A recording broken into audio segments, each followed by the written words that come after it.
already. Now, Sandile, because of everything that you have explained, where do you think South Africa is, and what do you think, and what do you think is going to happen? Because it seems like there's a big number of South Africans that don't believe in what you have just talked about, from what we have been seeing in all of these platforms. So what really is going to be a solution for South Africans? Like, what do you see happening in South Africa in the coming days? What I can tell you is, remember, the agenda is to continue scapegoating African migrants, to position them as the reason for the economic devastation of South Africans. Why? Because the question of land redistribution and equal ownership of the means of production is not answered. So what you're going to see is an ascendancy of this propaganda. Because they are sponsoring it, it works to their advantage. So you will see a lot of anti-African migrant rhetoric being perused on the media. Why? Because the media itself is being owned and controlled by your white capital monopoly system. I'll make a practical example, right?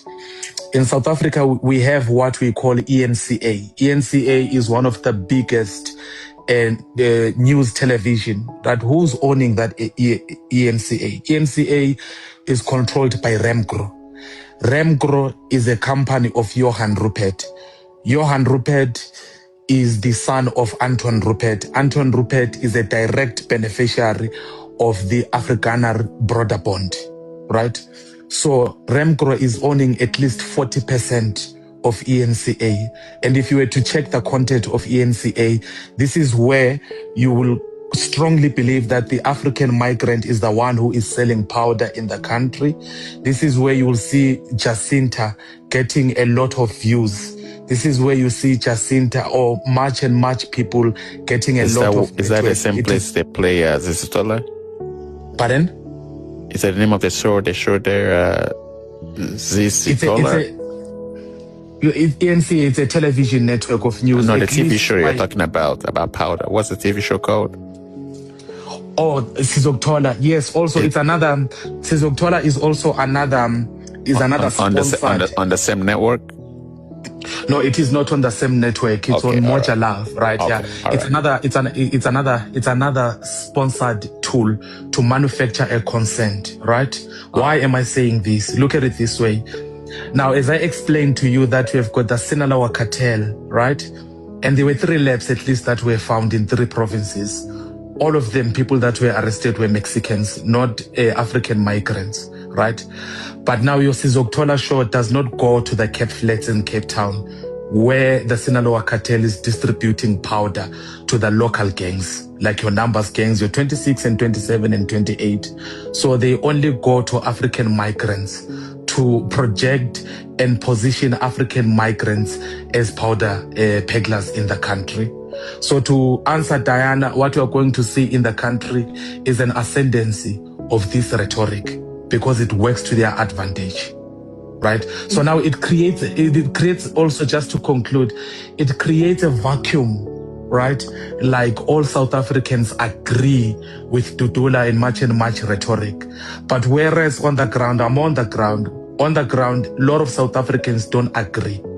But now the interventionist alternative view is not given enough platform on the media because now it works as a counter narrative to the agenda of the media itself.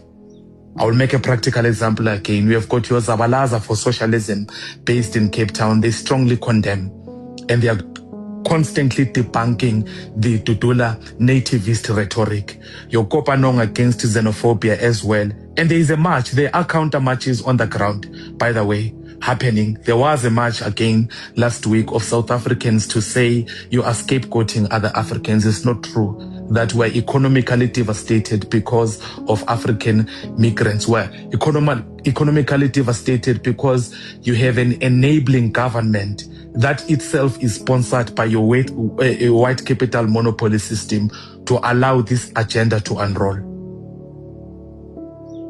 So we are right when we tell our fellow brothers to leave, legal or illegal, because it's going to exacerbate. It's not your turn. At this point, what I can...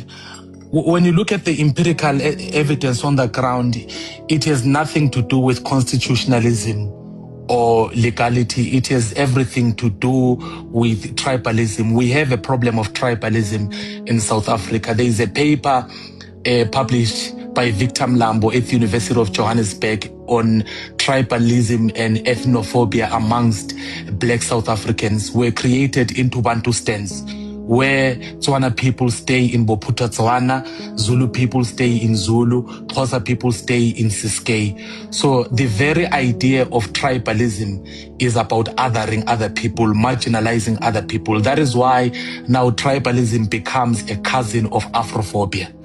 So it has everything with othering other Africans, whether legal or illegal, because even if you come here legally, now it's a matter of saying you are taking South African jobs. If your papers are proven to be correct, it's a matter of saying the Department of Home Affairs is flawed or you bought your papers, thus defeating the very argument of legality.